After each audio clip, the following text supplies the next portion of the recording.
Hello, नमस्कार। उत्तम sir के इस YouTube चैनल में आप सभी का स्वागत है।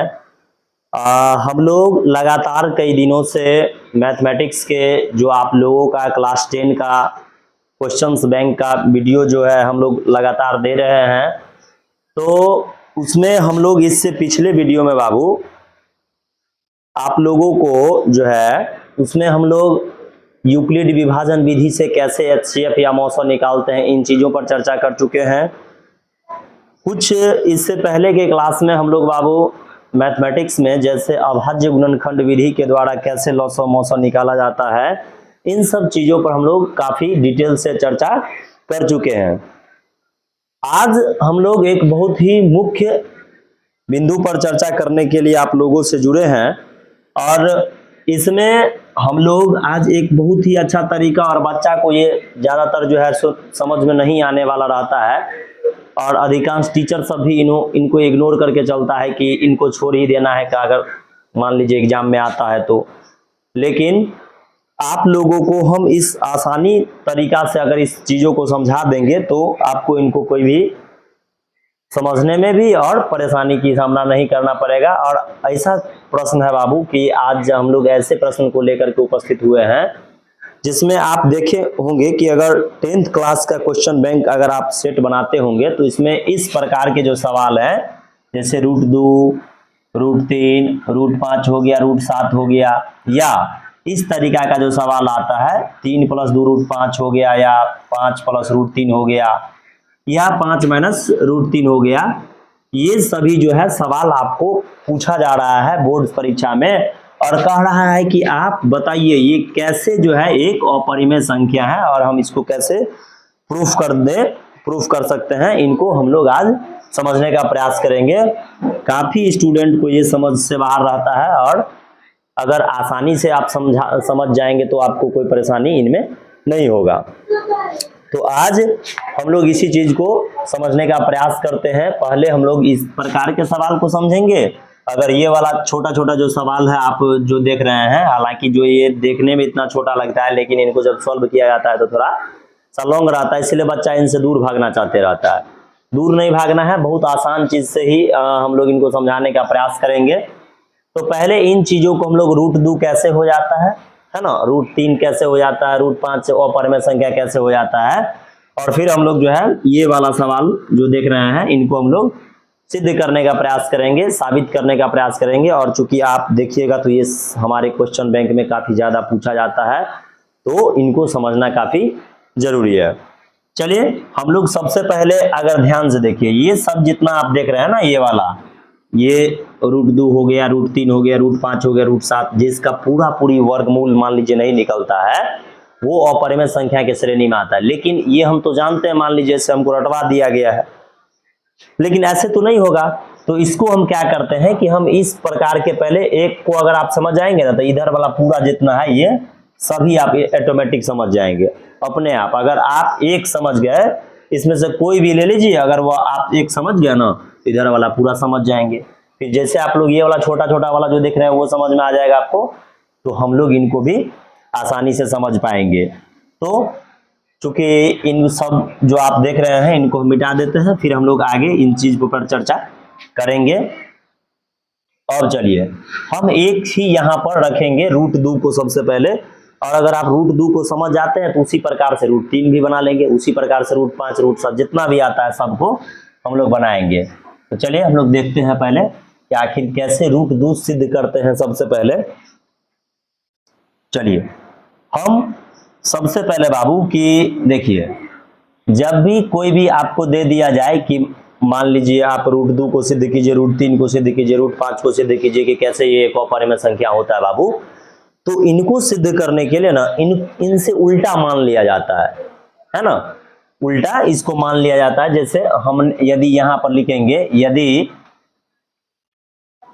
यदि संभव हो तो, यदि संभव हो तो माना कि, यदि संभव हो तो माना कि √2 एक परिमेय संख्या है। यदि संभव हो तो माना कि √2 एक कौन सा संख्या बाबू, परिमेय संख्या है। इतना हम लोग सबसे पहले मान लेंगे कि मान लीजिए कि √2 क्या है, एक परिमेय संख्या है, लेकिन ये परिमेय होता तो नहीं है, लेकिन हम यहाँ पर चूंकि इसको सिद्ध करना है तो हम इनको मानेंगे तभी हो पाएगा। बाबू आप लोगों को जब हम क्लास में पढ़ाते होंगे तो उस समय हम आप लोगों को बताते थे कि देखिए वैसी संख्या जिसे अंश बटे हर या p बटा q ऊपर नीचे करके अगर बट्टा में मान लीजिए अगर हम किसी चीज को लिख पाते हैं तो उसे ही हम लोग परिमेय संख्या कहते हैं कि नहीं, बताइए। तो यहाँ हम क्या किए, और जिसे p बटा q के रूप में यदि हम नहीं लिख पाते हैं तो उसे हम लोग अपरिमेय संख्या कहते हैं। तो देखिए यहाँ हम क्या किए हैं कि यदि संभव हो तो माना कि √2 एक कौन सी संख्या है, एक परिमेय संख्या है। क्योंकि अब √2 एक परिमेय अभी मान लिए हैं, तो परिमेय मानने का मतलब क्या होता है कि इसको हम लोग p बटा q के रूप में लिख पाएंगे। p बटा q का मतलब समझे, यानी इसको हम लोग बट्टा के रूप में, अंश बटा हर के रूप में, कोई संख्या के रूप में बट्टा में इनको लिख पाएंगे, तभी ये परिमेय है। इसमें एक बात आप ऐड कर दीजिएगा, जहां p तथा q पूर्णांक है,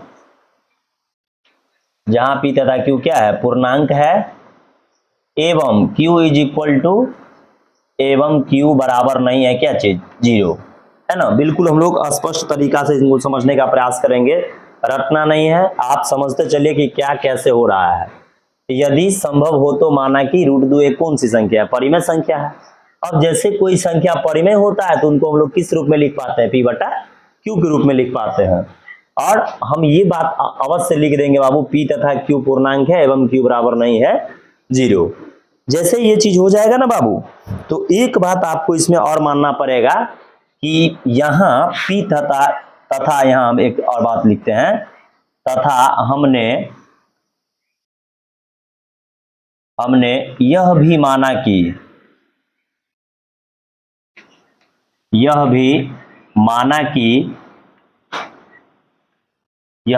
कि p तथा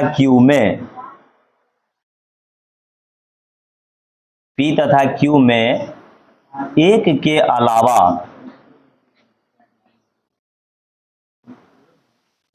अलावा कोई अन्य उभयनिष्ठ, एक के अलावा अन्य कोई उभयनिष्ठ गुणनखंड नहीं है, उभयनिष्ठ गुणनखंड नहीं है, एक के अलावा उभयनिष्ठ गुणनखंड नहीं है। हम ये बात आपको यहाँ मान लेना है, पहले तो मानेंगे कि यहाँ जो √2 दिया हुआ है वही हम लोग मान लेंगे परिमेय संख्या है। फिर हम लोग मानेंगे क्या चीज को, कि हम ये भी मान ले कि यह भी माना कि p तथा q में एक के अलावा और भी कोई संख्या से भाग नहीं लग पाएगा, है ना।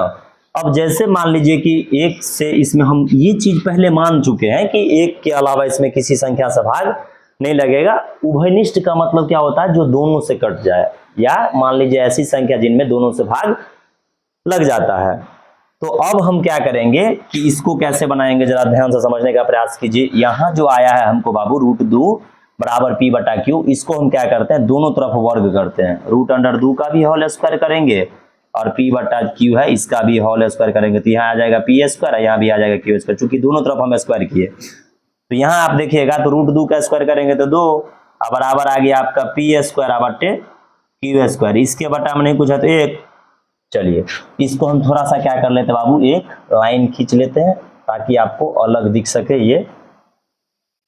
अब देखिए यहाँ पर कोना कोनी अगर आप इनको गुना कीजिएगा बाबू, तो इसके कोना कोनी से आपको ये मिलेगा कि p² इज इक्वल टू आ गया आपका p² is equal to 2q²। जरा इस चीज को ध्यान से देखिए बाबू, बड़ा अच्छा चीज है कि p एक ऐसी संख्या है ना जिसको अगर हम लोग स्क्वायर करते हैं ना, तो स्क्वायर करने से उसके गुणनखंड में 2 आएगा। देखिए इसके गुणा में 2 है कि नहीं, p एक ऐसी संख्या है जिसको अगर हम लोग स्क्वायर करें ना तो उसके गुणनखंड में 2 एक संख्या आएगी, है ना। ये चीज समझे कि नहीं, बताइए जल्दी से बताओ, तो भारी नहीं लगना चाहिए बाबू, नहीं तो फिर कहिएगा जा सर तो हमको भारी ये लग गया। तो आप क्या आसान विधि बताए, आप इस कंसेप्ट को समझते चलिए, भूलिएगा नहीं। और ये काफी पूछा जा रहा है, इग्नोर करके चलते रहिएगा तब तो गड़बड़ बात है। अब चलिए यहाँ इससे क्या हमको एक बात आ रहा है बाबू, देखिए पी स्क्वायर यानी कोई ऐसा संख्या जिसका स्क्वायर किया तो उसके गुणनखंड में 2 आएगा। आप मन में थोड़ा इस बात को सोचिए बाबू कि वह कौन ऐसी संख्या है जिसका अगर हम लोग स्क्वायर करेंगे तो उनके गुणनखंड में अवश्य 2 आना चाहिए। तो आप हम देखते हैं एक चीज बाबू, 2 का पहले 1 का स्क्वायर करते हैं, 1 का स्क्वायर 1 आता है, इनके गुणनखंड में 1 नहीं है तो ये संख्या तो हो नहीं सकती है। 2 का स्क्वायर करते हैं, 2 दूना 4 आता है। हाँ आप जरा गौर कीजिए, 4 आता है बाबू ना, तो इसके गुणनखंड में 2 आएगा, आएगा कि नहीं आएगा? तो इनके गुणनखंड में 2 आएगा तो ये वाला संख्या हो सकता है। फिर 3 हम लेते हैं बाबू, 3 का स्क्वायर 9 होगा, ये ले सकते हैं? नहीं ले सकते हैं। फिर 4 हम लेते हैं बाबू, 4 का स्क्वायर 16 आएगा। आप जरा गौर कीजिएगा तो 16 में भी 2 आ सकता है उसके गुणनखंड में। 5 हम लोग लेते हैं बाबू, 5 का स्क्वायर 25 आएगा, इसमें नहीं ले सकते हैं। 6 का स्क्वायर लेते हैं बाबू, 6 का स्क्वायर होता है 36, ये हम लोग ले सकते हैं क्योंकि 36 के गुणनखंड में बाबू 2 आ जाएगा। आप इस चीज को यहां से थोड़ा समझने का प्रयास कीजिए कि 2 का स्क्वायर 4 किए वो वाला हो रहा है, 4 का स्क्वायर 16 किए उसमें 2 आ रहा है, 6 का स्क्वायर 36 किए उसमें 2 आएगा।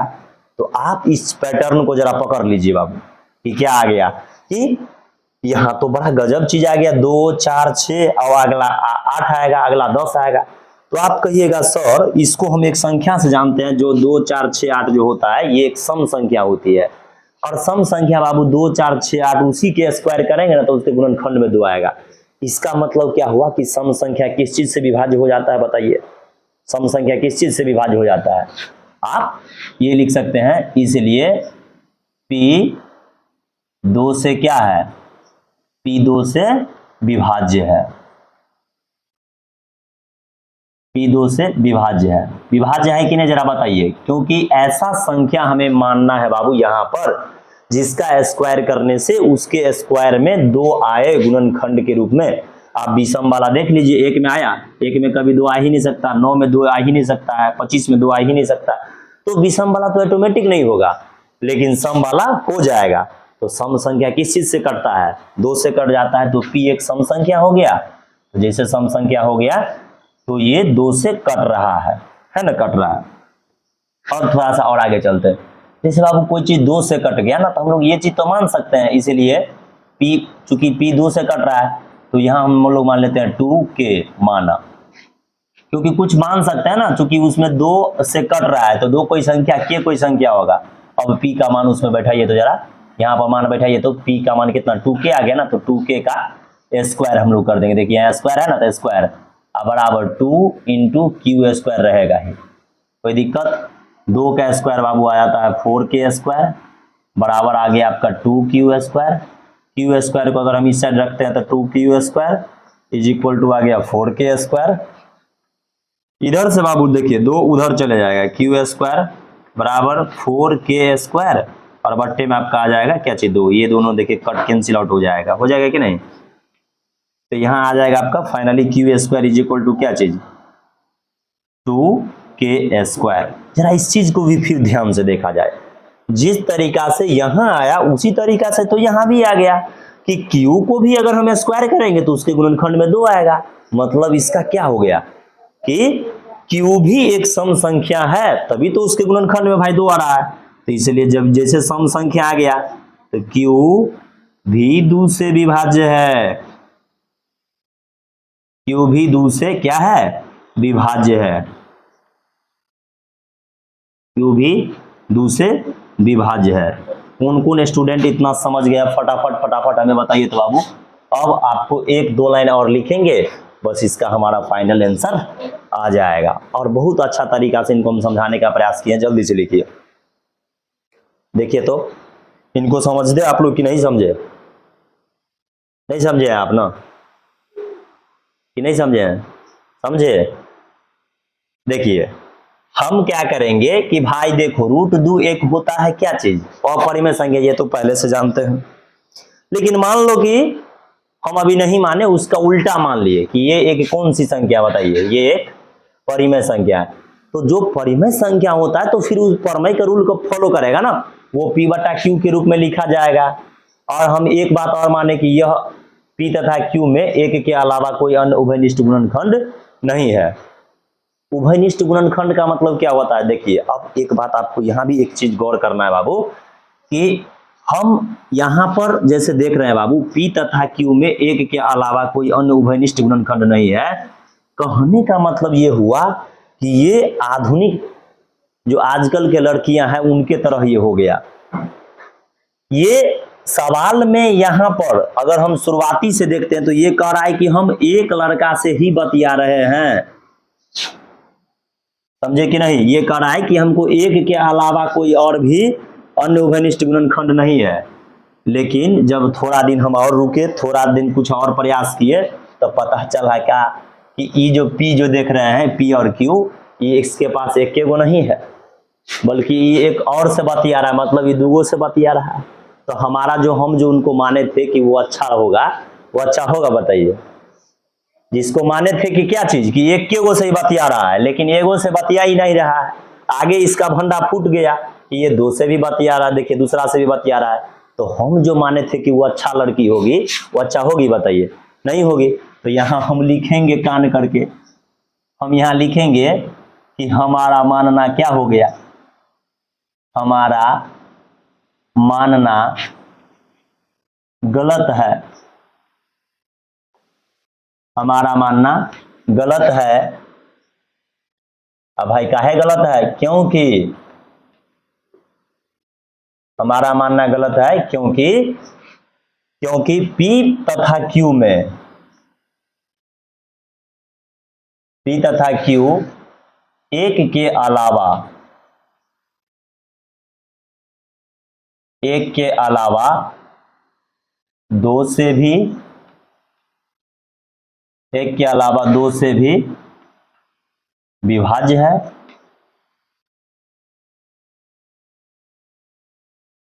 विभाज्य है। आप जैसे बताइए, वो क्या हो गया? हमारा मानना गलत हो गया, क्योंकि पी तथा क्यू जो है एक के अलावा दो से भी क्या हो गया?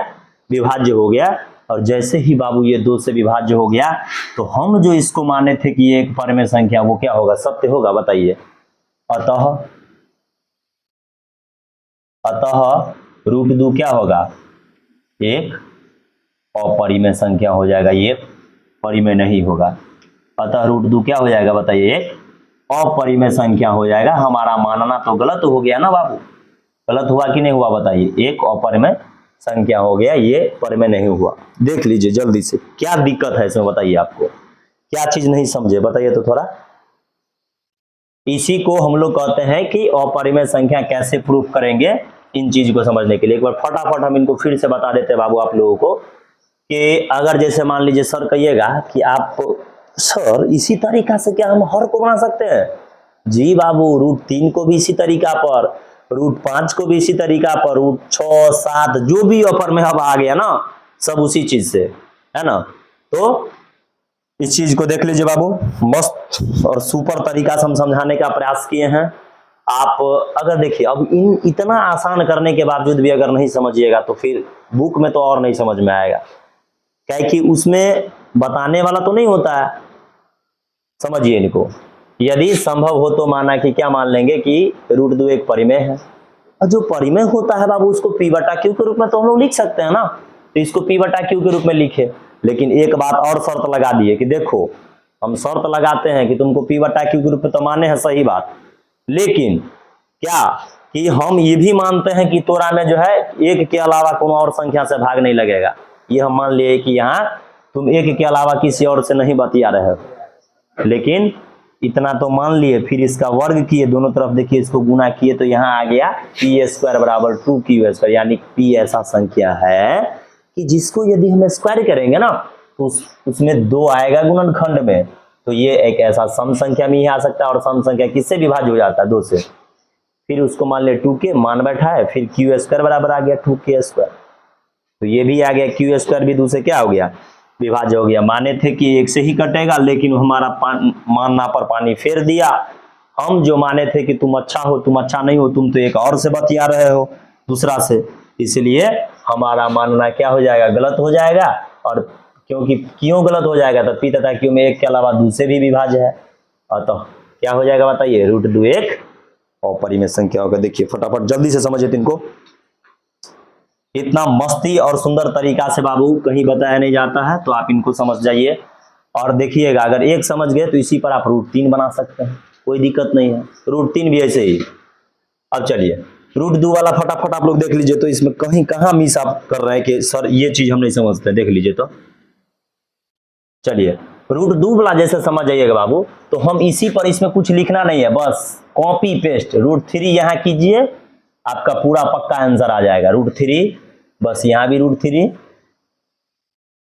यहाँ भी √3, फिर जहां जहां √2 था सब जगह क्या हो जाएगा, √3 हो जाएगा। देखिए 3 वाला बन गया,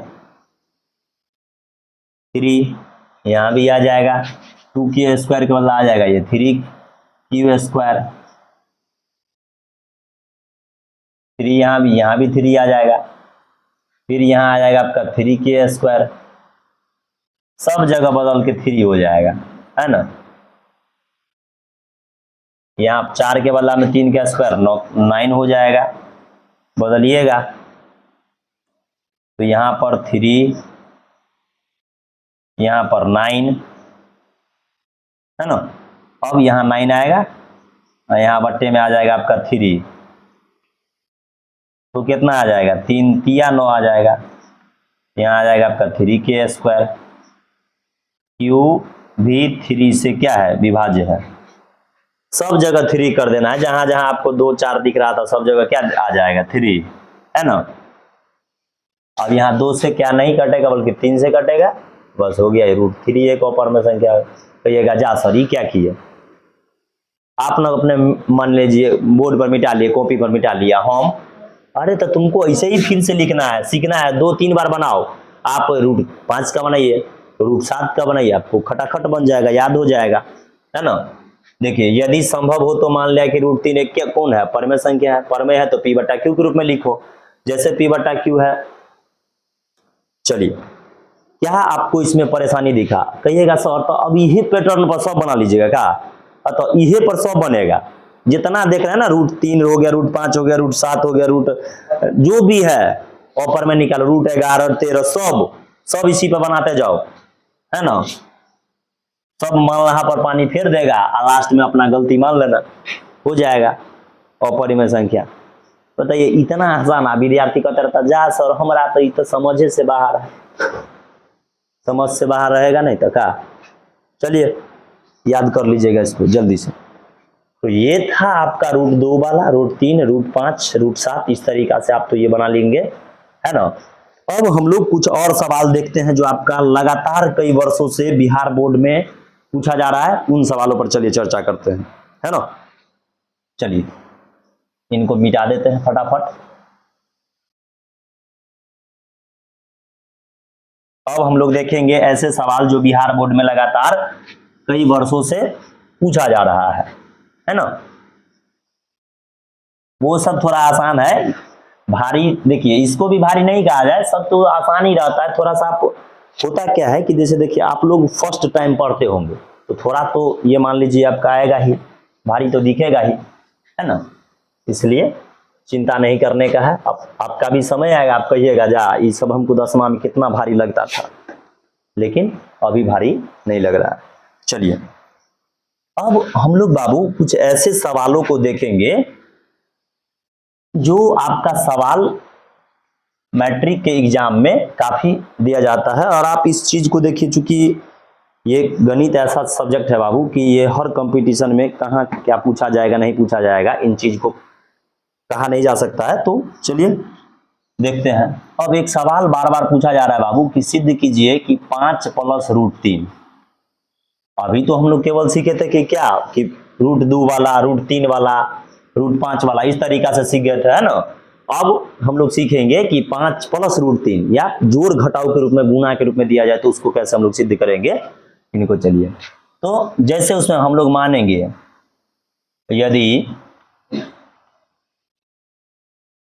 यदि संभव हो तो, भारी नहीं है ये आसान है, यदि संभव हो तो माना कि, यदि संभव हो तो माना कि 5 प्लस रूट 3 एक, देखिए हमको सिद्ध करना है क्या चीज, अपर में सिद्ध करना है, लेकिन हम लोग अपर में सिद्ध नहीं यहाँ करेंगे। यदि संभव हो तो माना कि 5 प्लस रूट 3 एक परिमेय है अपर में, लेकिन मान लेंगे क्या चीज, परिमेय, एक परिमेय संख्या है। चलिए, यदि संभव हो तो माना कि 5 प्लस रूट 3 क्या है, एक परिमेय संख्या है, इसको मान लिया अपना। अब परिमेय है भाई, तो इसको परिमेय का कुछ नियम भी पालन करना पड़ेगा, यानी इसको P बटा Q के रूप में हम लोग लिख पाएंगे, है ना। अरे कहने का मतलब क्या है कि अगर मान लीजिए कि हम मान लिए किसी को कि ये अच्छा है ना, अब बाद में वो जा करके गड़बड़ काम करेगा तो वो अच्छा थोड़ी रह जाएगा, लेकिन अभी तो तत्काल आप मान सकते हैं। तो इसको हम मान लिए, ये कुछ लोग हमको कहा तो उसके पर विश्वास नहीं किए, मान लिए कि चलिए ये एक परिमेय है, तो परिमेय है तो P बटा Q उसको अति कर लिए। जहां एक बात आपको ये लिख देना है, जहां P तथा Q में, जहां P तथा Q एक पूर्णांक है, जहां P तथा Q एक पूर्णांक है एवं Q इज इक्वल टू नहीं है 0। अब देखिए जरा गौर करना है बाबू, इसमें आप ध्यान से देखिएगा ना, तो ये दो चीजों से मिलकर के बना हुआ है बाबू। कितने चीजों से बताइए, दो चीजों से मिलकर के बना हुआ है। एक पार्ट इसका जो है सो परिमेय है, और एक पार्ट ये क्या है, अपरिमेय है। आप लोग देखे हुए हैं, एक ऐसा भगवान होता है हम लोग के बनाया जाता है, जिसमें आधा देखिएगा तो पुरुष, और शंकर भगवान पार्वती जी का देखे होंगे, आधा शंकर भगवान आधा पार्वती जी, तो वही यहाँ भी है, आधा परिमेय आधा पार्ट और आधा अपरिमेय पार्ट। तो हम क्या करेंगे कि इस अपरिमेय वाला को इसी साइड रखते हैं, रूट 3 को, और बराबर जो P बटा Q है, इस P बटा Q को जो इधर 5 देख रहे हैं ना प्लस में, ये इधर भेज देते हैं माइनस में, इसके बटा में कुछ तो 1। अब जरा गौर करना आपको कि रूट अंडर 3 हो जाएगा बराबर इसका Q और 1 का लघुत्तम लेंगे तो Q, यहाँ P माइनस 5Q आ जाएगा। जरा इस चीज को ध्यान से देखिए क्या हो गया। अब देखिए root under 3 is equal to हमारा क्या आ गया कि P माइनस 5Q, 5Q है ना बाबू, 5Q अब बट्टा क्या आ गया Q। जरा इस चीज को देखिए, ये क्या है, और इस चीज को जरा देखिए ये क्या है, देखिए ध्यान से। आप कहिएगा जा सर ये तो अभी अभी हम सिद्ध किए हैं, अभी अभी आप सिद्ध किए हैं कि रूट 3 क्या है, रूट 3 एक है अपरिमेय संख्या। क्योंकि इसका आगे देखिए, जनरली अगर आपको मान लीजिए उतना बड़ा नहीं समझ में आता तो आप ये भी तो समझ सकते हैं कि रूट 3 का पूरा पूरा वर्गमूल नहीं निकलता है, तो ये कौन संख्या हो जाएगा, अपरिमेय। लेकिन ये देखिए बट्टा में है, ये बट्टा में है कि नहीं, ऑटोमेटिक ये समझ में आ जाएगा कि आपको कौन सी ये संख्या है। जो बट्टा में हो उसे हम लोग परिमेय कहेंगे, जिसका जो बट्टा में नहीं हो वो अपरिमेय कहलाता है, यानी जिसका पूरा पूरी मान नहीं निकलेगा, P बट्टा Q के रूप में नहीं लिख पाएंगे, उसे हम लोग अपरिमेय कहेंगे, और ये परिमेय हो गया। अब बताइए, अब यहां एक कितना बड़ा धोखा है, जरा देखिए गौर से। आपको हम क्या करेंगे कि एक तराजू ले लेते हैं, एक तराजू लिए, इस तराजू पर क्या किए बाबू,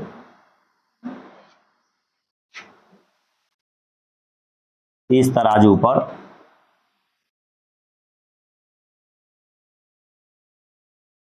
एक तराजू ले लिए हैं, है ना। इस तराजू को क्या किए बाबू, देखिए इस साइड क्या दे दिए कि 1 किलो मान लीजिए मिट्टी दे दिए, 1 kg मिट्टी,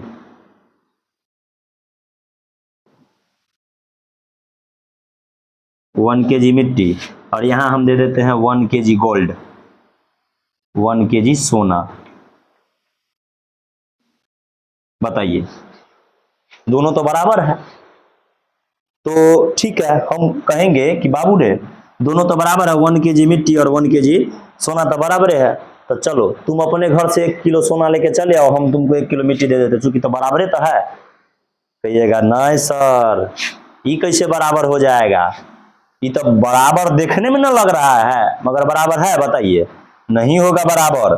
क्या है कि मिट्टी का मूल्य है ना और सोना का मूल्य में आकाश पाताल का क्या है बाबू, फर्क है कि नहीं फर्क, बताइए तो जरा। कि मिट्टी के सोना में क्या फर्क नहीं है, किलो में तो दोनों बराबर हो जाएगा वेट में। तो उसी प्रकार से यहां जरा आप लोग गौर कीजिए, यहां दिखता तो है बराबर लेकिन बराबर नहीं है। क्या है कि यहां जो देख रहे हैं आप 1 केजी मिट्टी और 1 केजी सोना बराबर देखने में लगेगा, दोनों का ढेर भी बराबर होगा, लेकिन क्या इसकी मूल्य और इसकी मूल्य बराबर कहा जा सकता है, नहीं कहा जा सकता है बाबू। तो इसी तरीका से हम यहाँ ये नहीं कह सकते कि ये दोनों बराबर है। तो यहाँ आपको एक बात आपको लिखना पड़ेगा, यहाँ विरोधाभास है, यहाँ विरोधाभास है। विरोधाभास का मतलब समझे, विरोध आभास यानी विरोध करता हुआ बात मिल रहा है कि बराबर तो है लेकिन बराबर नहीं है, ये दोनों बात यहाँ हो जा रहा है। यहाँ विरोधाभास है, क्यों विरोधाभास है भाई, तो क्योंकि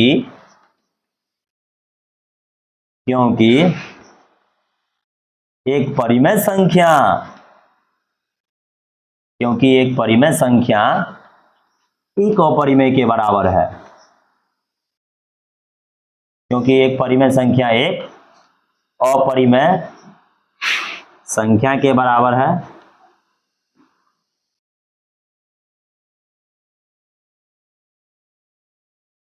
संख्या के बराबर है, अतः हमारा मानना क्या है, इसमें भी गलत हो गया। अतः हमारा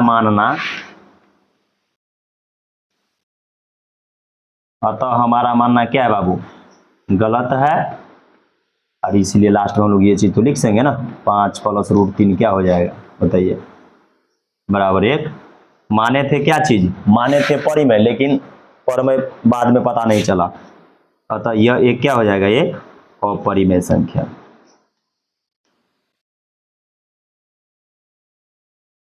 एक अपरिमेय संख्या। कितना स्टूडेंट इस बात को समझ गए जरा बताइए। ये यही सिद्ध हो गया, देखिए वो कितना लॉन्ग बना था लेकिन ये नहीं, ये बहुत आसान है। और ज्यादा पूछा जाता ये वाला है ना, ये वाला पूछेगा, ये वाला आप एकदम मस्ती तरीका से इनको सीखने का प्रयास कीजिए तो जल्दी से।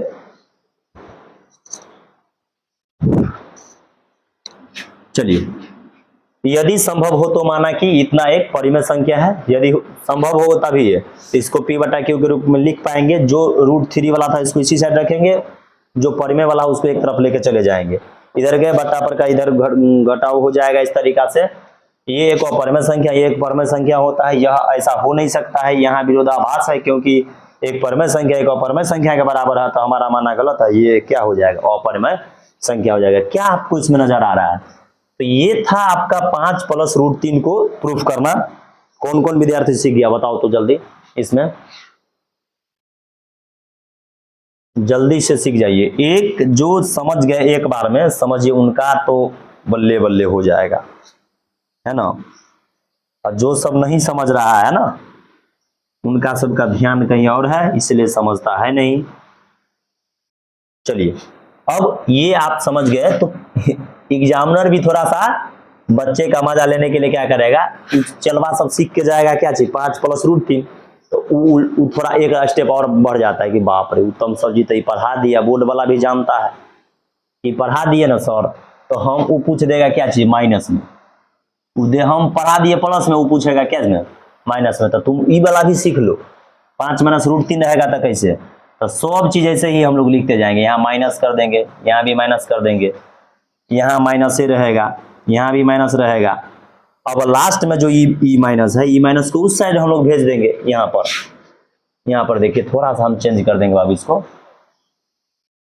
ये सब ऐसे ही रहेगा, इस माइनस को हम चेंज कर देंगे, माइनस जो है ना इस साइड रहेगा, √3 रहेगा, ये माइनस इस साइड भेज देते हैं, -p -5q अब बट्टे क्या चाहिए बाबू q, और इसको हम लोग एक बार और लिख देंगे, √3 हो ही जाएगा। अब आप इधर देखिए इससे गुना करेंगे ना तो ये माइनस में p हो जाएगा, 5 वाला इधर चले आएगा, 5q, कैसे समझे, माइनस माइनस प्लस, और माइनस में हो जाएगा p या बट्टा q हो जाएगा। तो जरा देखिए ये कौन सी संख्या बताइए, इसको हम लोग दिल में बसा लेते हैं ना, इस सब सवाल को दिल में बसा लीजिएगा बाबू। देखिए ये कौन सी संख्या, और ये देखिए बस हो गया। और यहाँ बस माइनस हम लोग लगा देंगे यहीं पर। एक बनाइए एक फ्री पाइए, नहीं कहते हम मोल सब में जाइएगा तो एगो खरीदिए एगो free, by one get one, वह है ये बाय वन गेट वन, माने एगो सीखिए एगो पाइए। समझ रहे हैं आप कि नहीं समझ रहे हैं? आज का जो ये बन रहा है बहुत अच्छा है ये, इनको सब विद्यार्थी को देखना चाहिए कि नहीं सर बताइए। हम इतना मेहनत करते हैं, अब बच्चा सब कहता जा उतमा कोनो पढ़ाता थोड़ी है, तू तो अम्मा माई के खाली खिस्सा करता है। बताइए सर ये सब गलत बात है। चलो जल्दी से इसको ध्यान दो। तो एगो सीखे देखिए दूसरा भी सीख गए। चलिए किसी भी स्टूडेंट को कोई प्रॉब्लम जल्दी से जल्दी इनको समझ जाइए बाबू। अब माइनस वाला को भी ऐसे ही बना लेना है। थोड़ा माइनस वाला यहाँ प्रॉब्लम हो जाता है कि इस माइनस को उस साइड भेजना पड़ता है, बाकी सब चीज सेम, आपको कोई कहीं दिक्कत नहीं करना पड़ेगा।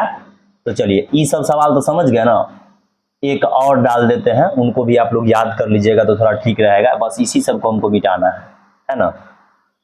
इस सब को थोड़ा सा मिटा देते हैं बाबू, इस सब को मिटा लेते हैं। एक और हम आपको इसी पर बना देते हैं। सब भाषा सब यही रहेगा बाबू, भाषा में कोई भी प्रॉब्लम नहीं आना चाहिए। ये सब ऐसे जैसे अब वैसे ही रहेगा, ये सब ऐसे ही रहेगा। हमारा फर्मा देखिए तैयार है, फर्मा आप लोग भी याद कर लीजिएगा। अब एक सवाल पूछा है कि बाबू हो 3 + 2√5, इसको भी पूछ दिया है बाबू 3 + 2√5, ये सब ऐसे ही रहेगा। यहाँ पर लिखेंगे 3 + 2√5, 3 + 2√5, यहाँ भी आ जाएगा 3 + 2√5। यहाँ पर क्या होगा बाबू कि 2√5 को पहले हम लोग यहाँ रखेंगे, 2√5 बराबर P/Q। देखिए ये इधर प्लस में था ना, उधर किस में चले जाएगा माइनस में, इसके बटा हमने कुछ है तो 1, 2√5 तो रहेगा ही बाबू। इसका हम लोग पहले बटा पर का क्या कर लेते हैं, घटाव कर लेते हैं। यहाँ P माइनस आ जाएगा 3Q, ये जो 2 है बाबू इधर गुना में, ये भी भाग में चले जाएगा, √5 बराबर P - 3Q। अब बटा कहाँ आ जाएगा बताइए, 2Q। ये 2 देख रहे हैं इधर गुना में था उधर भाग में चला गया है ना।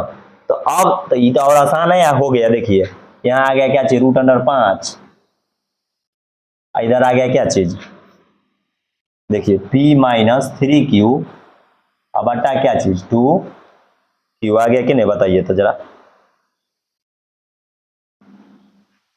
ये आपको ऐसे समझना है। अब जरा गौर कीजिए कि ये कौन संख्या आया बताइए, ये अपरिमेय, रूट में जो होगा वो अपरिमेय, रूट में आ गया चला अपरिमेय, और ये आ गया आपका बाबू परिमेय। रूट में परिमेय अपरिमेय और इधर वाला अपरिमेय, बस यहाँ हम केवल चेंज करेंगे, आपका आंसर फाइनल हो जाएगा। 3 + 2√5 था ना, हाँ। तो इसी तरीका से आप इस चैप्टर को अनेकों प्रकार से समझ सकते हैं। कोई भी सवाल है तो इसी तरीका से बनाइए। तो आप लोग बताइएगा कि आप लोगों को आज का ये सेशन कैसा लगा, ये क्लास कैसा लगा। फिर हम लोग अगले वीडियो में जल्द ही मिलेंगे, तब तक आप लोग इनको जल्दी से सीख करके रेडी रहिएगा, और हम आपको जल्द ही अगले वीडियो को लेकर के आप लोगों के सामने उपस्थित होंगे। तब तक के लिए देख लीजिए इनको, कोई दिक्कत है इनमें कहीं भी। इसी तरीके का अगर और सवाल आपको मिला जाएगा तो कोई दिक्कत तो नहीं होगा ना। अब चलिए इनको याद कर लीजिएगा। नमस्कार, धन्यवाद। हम लोग फिर मिलते हैं बाबू अगले वीडियो में।